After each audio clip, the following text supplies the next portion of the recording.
All right, on this problem, your two inequalities are separated by the word or. So you're going to solve them separately. So I'm going to start by solving the one on the left by subtracting 2 from both sides.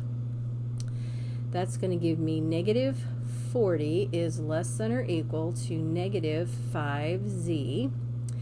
And then I'm going to divide by the negative 5. And here's where you have to remember.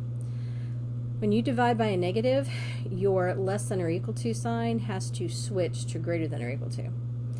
And then negative 40 divided by negative 5 is a positive 8. And then over here, the 5's cancel. So the negative 5's cancel, so you're just left with z. And saying that 8 is greater than or equal to z is the same thing as saying z is less than or equal to 8. So that's the answer to the one on the left. All right, so that's this one.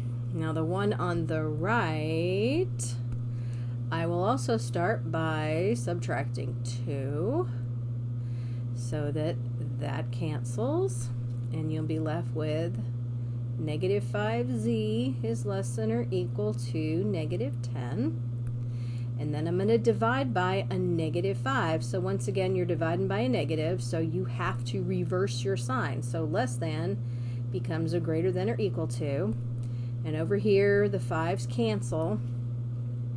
The negative 5's cancel, so I'm left with z. And negative 5 divided by negative, I'm tired, sorry. Negative 10 divided by negative 5 is a positive 2. And that's the answer to this one. Now, they are separated by the word or. And your answer is supposed to be an interval notation. So for this to make sense to me, I'm going to graph it on a number line. So down here somewhere is 2, up here is 8. To do z is less than or equal to 8, I would be putting a bracket here and then highlighting to the left for less than. For the z is greater than or equal to 2, which I'll do in blue, I would put a bracket on the 2 and then I would highlight going to the right. Now this one says or.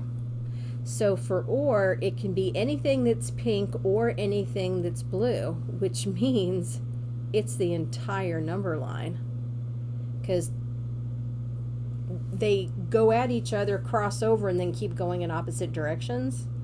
So as long as you're in the red anywhere or in the blue anywhere, you're part of the answer. So since it's covering the entire number line, the interval would be negative infinity to positive infinity. Now remember, that's for the word or. Now just to, cover the other one, what if it had said and? Now if it had said and, you would only be looking for where, let's see if I can erase that. Yeah, I'm erasing the green.